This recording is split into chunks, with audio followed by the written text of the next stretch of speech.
Kikou, j'espère que vous allez bien ce matin. Euh, pour la petite vidéo de la semaine, je vais partager assez rapidement quelque chose avec vous, une réflexion qui est due à certaines observations de la société. Et j'aimerais savoir si vous aussi, voilà, j'aimerais savoir quel est votre point de vue. J'aimerais quand même, en fait, qu'on prenne conscience tous ensemble de quelque chose qui mine la société. Je ne suis pas là pour se victimiser, hein. Je ne victimise pas les femmes, mais effectivement, ça va concerner les femmes. J'aimerais quand même qu'à un moment donné, on s'arrête et qu'on prenne la bonne mesure des choses. J'ai vécu quelque chose que j'ai observé autour de moi et je me suis quand même mieux rendu compte qu'en fait, la société et les hommes en particulier, j'ai le sentiment que vous considérez les femmes comme en fait des grandes industries agroalimentaires ou simplement des grandes industries de production. En fait, à l'industrie de production, il faut produire et produire encore parce que le marché est tendu, la demande est forte et il faut satisfaire le client final.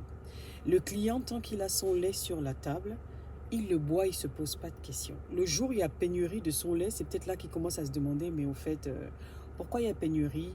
Pourquoi est-ce que le producteur n'a pas pu traire les vaches ou alors a trait les vaches, mais est-ce que le lait a été contaminé? On a dû verser une énorme quantité de lait à la poubelle.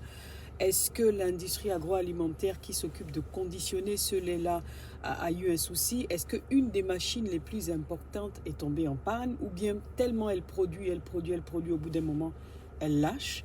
Qu'est-ce qui s'est passé? C'est seulement à ce moment, en règle générale, que le consommateur final va commencer à se questionner sur la traçabilité, si vous voulez, je veux parler comme ça, ou encore, oui, la traçabilité, ou encore les mouvements d'enchaînement, le français est fini, qui amènent à mettre son lait en bouteille et que son lait soit sur les rayons, de sorte que demain, quand il en aura besoin, il puisse venir l'acheter et le mettre sur sa table pour le consommer.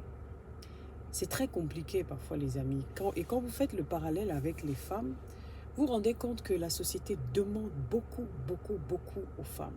C'est vrai que la Bible dit, quand Dieu a maudit le serpent, il lui a dit, tu marcheras sur ton ventre tous les jours de ta vie. Et il a dit à la femme, il te mordra le talon, je paraphrase, mais toi tu lui écraseras la tête. Encore merci Seigneur qu'on a ce pouvoir d'écraser la tête au serpent. Donc le serpent, naturellement, ça va être les difficultés de la vie, ça va être pas mal de choses, en fait, de vicissitudes de la vie que les gens peuvent vivre. Mais vous en demandez, je trouve, beaucoup trop, parfois. Là, je ne suis pas en train de victimiser les femmes, mais je dis parfois vous en demandez beaucoup trop. Parce que la même femme qui est là pour vous, pour celles qui sont croyantes, elles vont prier pour vous, elles vont prendre soin de vous, elles vont prendre soin de la maison, elles vont prendre soin des enfants, il faut aller travailler, il faut faire ceci, il faut faire cela. En fait, en permanence, il faut que la femme soit constamment sur un standing élevé, sinon, elle faillit à sa mission et à sa tâche. Je trouve ça profondément injuste de votre part. C'est mon avis, hein. J'ai observé la société et je trouve ça profondément injuste. Bon, aujourd'hui, je pète un peu mon boulard, mais c'est pas dramatique, quoi. Je trouve ça profondément injuste de votre part. Et surtout, en règle générale, les hommes africains. Vous avez tellement été habitués à être servis, à être maternés. Et il faut qu'on vous prenne... Les Bapoulous disent « nan bébé », comme le bébé. C'est pas mauvais.